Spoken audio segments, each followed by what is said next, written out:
रामनवमी के पावन अवसर पर तंत्र आचार्य डॉक्टर गणेश दुबे जी ने विधि विधान से हवन यज्ञ का आयोजन किया तथा कन्या पूजन कर भगवान से भारत के उज्जवल भविष्य और समृद्धि की कामना की।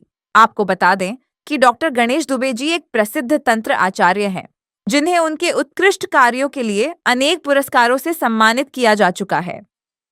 इस अवसर पर उन्होंने देश में फैल रही महामारी और ईरान में चल रहे युद्ध के शीघ्र समाप्त होने की प्रार्थना करते हुए हवन यज्ञ में आहुति दी, ताकि भारतवासी सदैव स्वस्थ और शांतिपूर्ण जीवन व्यतीत कर सके। मीडिया से बातचीत के दौरान डॉक्टर गणेश दुबे जी ने कहा कि लोगों को घबराने की आवश्यकता नहीं है। सरकार समय समय पर ऐसी योजनाएं बना रही है जिससे सभी लोग सुरक्षित रह सके और अपने घरों में रहकर भी स्वस्थ जीवन जी सके।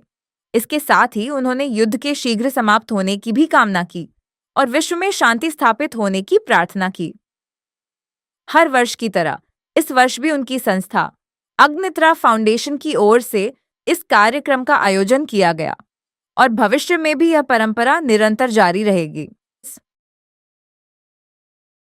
देखिए, मैं सबको चैत्र नवमी की बहुत बहुत बधाई देता हूँ, शुभकामनाएं देता हूँ और विश्व कल्याण और विश्व शांति ही इस समय हमारी प्राथमिकता है और उसके लिए हम सब मिलकर प्रार्थना करते हैं। हमारे यहाँ एक तरह से आज अब नववर्ष शुरू हो चुका है, नव पल्लव आ चुके हैं, नया परिवर्तन आ रहा है। तो देश विदेश में, संसार में जो भी कष्ट है, जो इस समय गोलाबारी चल रही है, जो युद्ध चल रहा है, उसकी शांति हो और सब जगह लोग सुखपूर्वक जीवन जी सकें। जो मारामारी फैली हुई है उससे हमारा बचाव हो सके। जैसा कि कल हमें आगाह किया गया कि कोरोना जैसी स्थिति आ सकती है, लॉकडाउन लग सकता है, तो वैसी स्थितियां ना बने, इसलिए हम सब ने मिलकर आज प्रार्थना करी, आहुति दी, यज्ञ किया और ये अनुष्ठान सब जगह चल रहा है। और ये मेरे जैसे जितने भी साधु संत महात्मा पूरे भारतवर्ष में हैं या हमारे जो गृहस्थ हैं, उन सब ने मिलकर आज आहुति डाली है। कल कुछ लोगों ने कल अष्टमी पे डाली, हमने नवमी पे डाली। तो ये आहुतियाँ प्रकृति में जाएंगी और परमपिता परमेश्वर से ये प्रार्थना करेंगे कि विश्व शांति हो, सबका कल्याण हो और वसुदेव कुटुंबकम की जो भावना हमारी है, वो भावना को सभी लोग समझ सकें और विश्व में पूर्णतः शांति हो सके। लोग अपने सुचारू रूप से, बच्चे स्कूल जा सके, जनमान का का नुकसान ना हो और जो हमारा जीवन जो बड़ी मुश्किल से कोविड के बाद सुचारू रूप में आया था और वो दोबारा उसी रूप में आ सकें। कहूँगा कि किसी भी सरकार की, किसी भी देश की, किसी भी एरा की, किसी भी काल की जो रीढ़ की हड्डी होती है वो यूथ होता है। तो हमारे यूथ को मजबूत होना चाहिए, हमारी प्रकृति को समझना चाहिए, हमारी संस्कृति को समझना चाहिए, हमारी स्थितियों को समझना चाहिए और हमारा साथ देना चाहिए। क्योंकि अगर एक यूथ चाहे तो वो विवेकानंद बनकर परिवर्तन ला सकता है, एक यूथ चाहे तो चंद्रगुप्त बनकर देश का भविष्य बदल सकता है, अगर एक यूथ चाहे तो आज भी परिवर्तन ला सकता है। तो मैं सभी यूथ से, जो हमारे यंगस्टर्स हैं, उनसे प्रार्थना करूंगा कि आप सही सोच और सही विचारधाराओं को आगे बढ़ाएं, संस्कृति को बढ़ाएं। अगर आप देखेंगे तो हमारी यूथ आज धर्म के कार्यों में लग गई, सनातन के कार्यों में लग गई है, जगह जगह मंदिरों में जा रही है, हमारी जगह जगह पे कार्य कर रही है।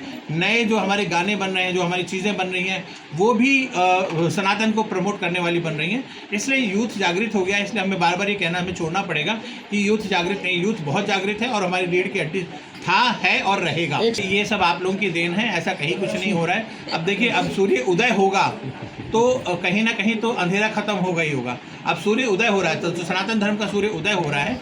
अगर अंधेरा खत्म हो रहा है तो लोगों को लग रहा है कि ऐसा है कि उनकी अस्तित्व को खत्म किया जा रहा है, परंतु ऐसा बिल्कुल नहीं है। सनातन धर्म उदित हो रहा है बस, और सूर्य का प्रकाश झेलना सबके लिए वो नहीं होता। इतने सालों बाद, 700 सालों के बाद हम सनातन धर्म का सूर्य उदय हो रहा है, तो अब ये होगा ही होगा। देखिए, इसमें हम जो भी, चाहे वो कोई भी सरकार हो, हम उसके लिए नहीं कह सकते। सरकार हमेशा जनता की भलमानस या जनता की सहायता के लिए ही कदम उठाती है।